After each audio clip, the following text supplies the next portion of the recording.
Hello, hi, and welcome back to my YouTube channel.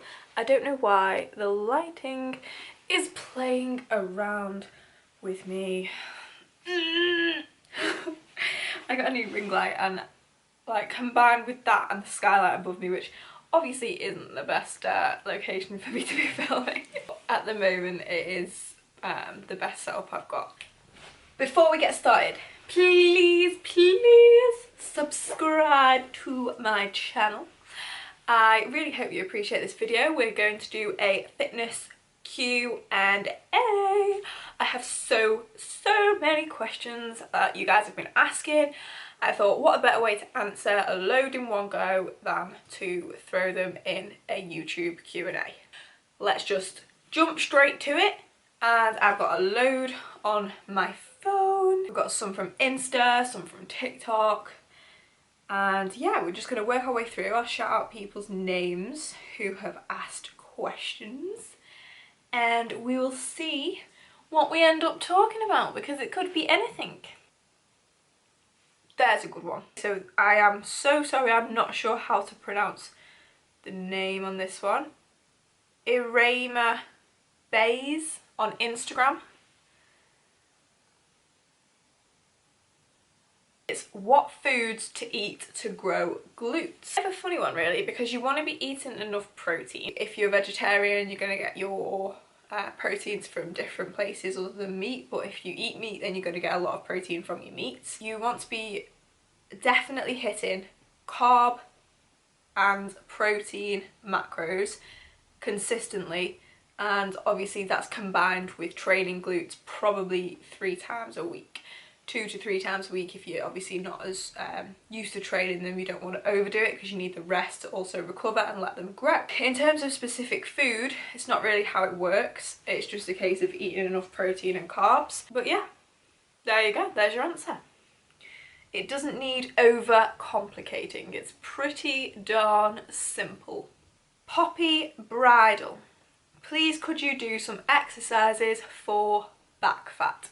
Well, I mean, this isn't exactly something for me to answer in Q&A. However, what I can do is maybe use that in another video further down the line. It's probably going to be an easier video for me to do when the gyms reopen. And also, you kind of don't exercise your fat, you exercise your muscle, and then obviously you reduce your overall body fat percentage, which defines the muscle a little bit more. Jack Headley. How do you motivate yourself to train on a bad day? This is a funny one for me because recently I've had to listen to my body a lot in terms of endometriosis and kind of train as and when I can. But previously, before obviously everything had flared up so much, how would I motivate myself to train on a bad day?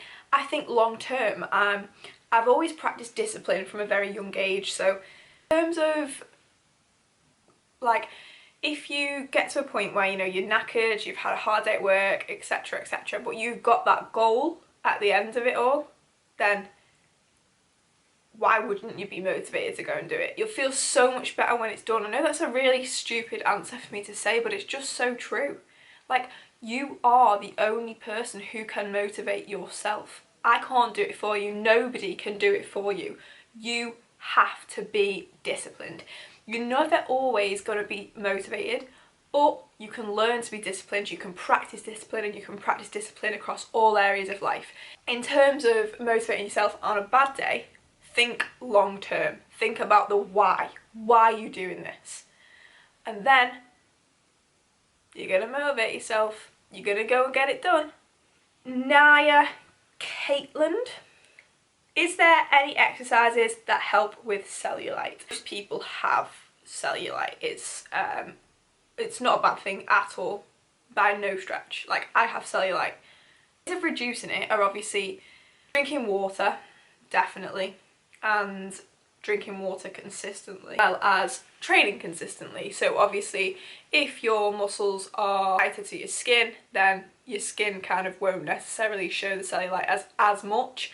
But I'm never ever going to say, like, get rid of it, because that's an unrealistic goal. Like, you've got to love these things about yourself, and I know that's hard to accept, but yeah, it is how it is. It's kind of sad that we're kind of systemed to believe these things shouldn't exist because there is absolutely nothing wrong with them. Jessica Burns, you're so inspirational, so amazing what you're doing. Keep going, you're helping me achieve my goal. That is so, so kind of you, Jessica. I know it's not a Q&A, but that is really, really sweet of you.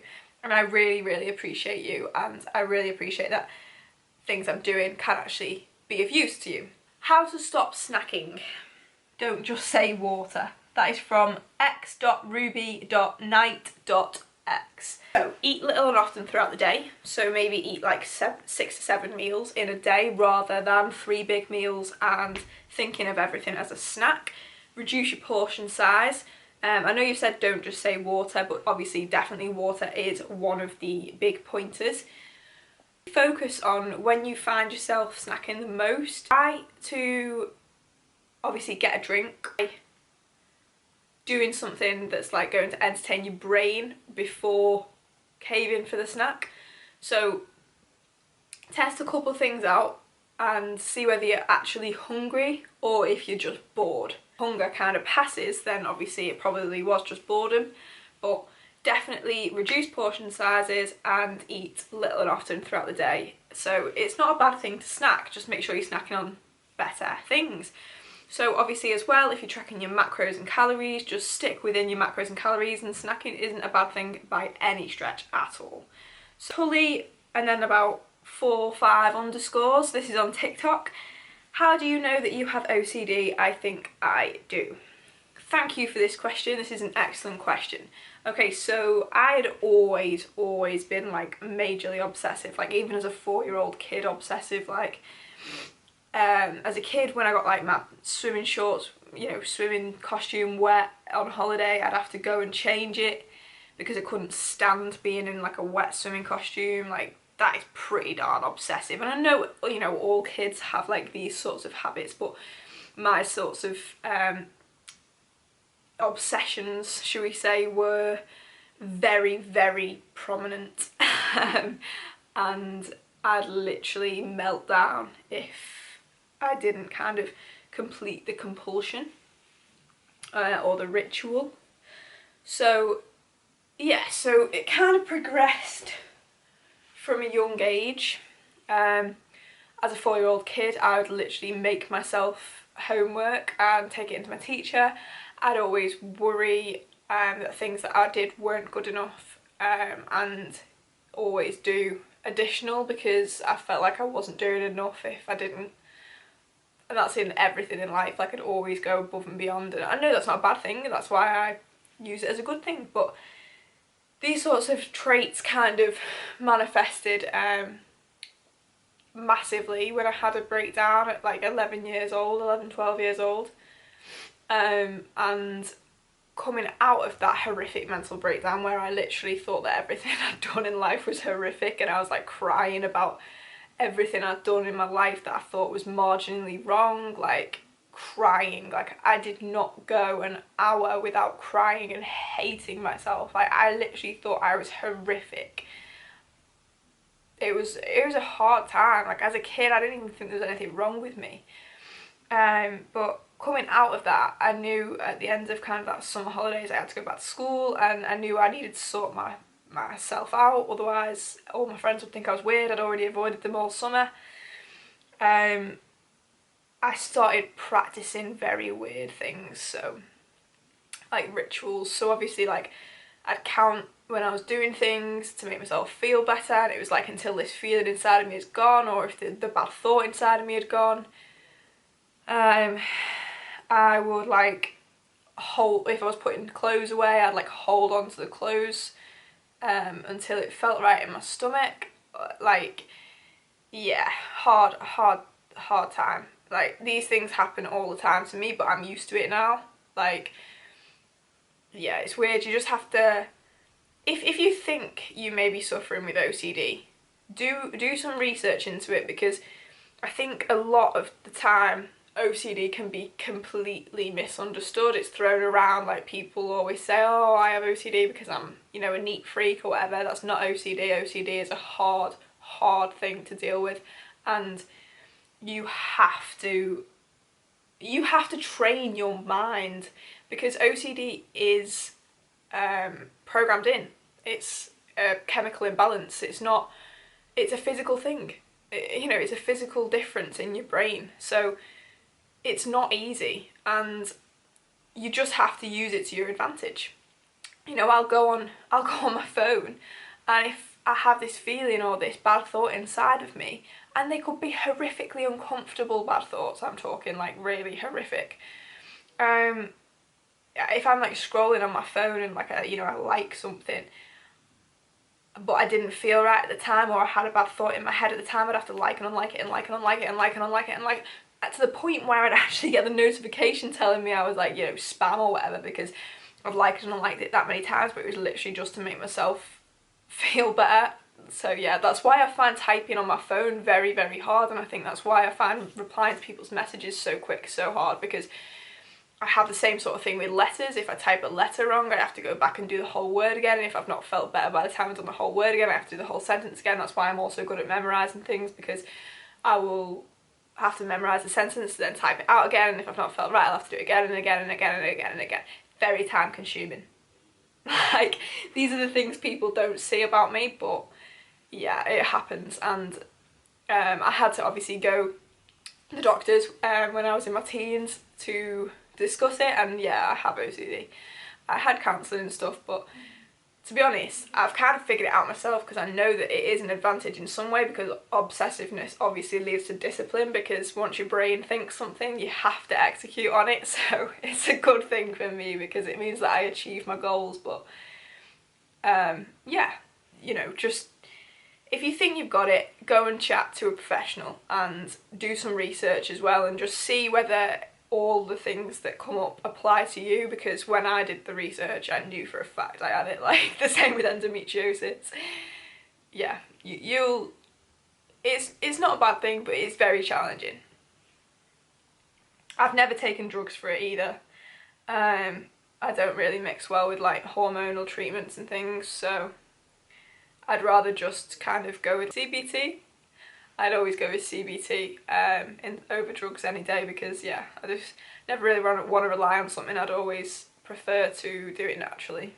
Anyway, that was a very long answer for one question.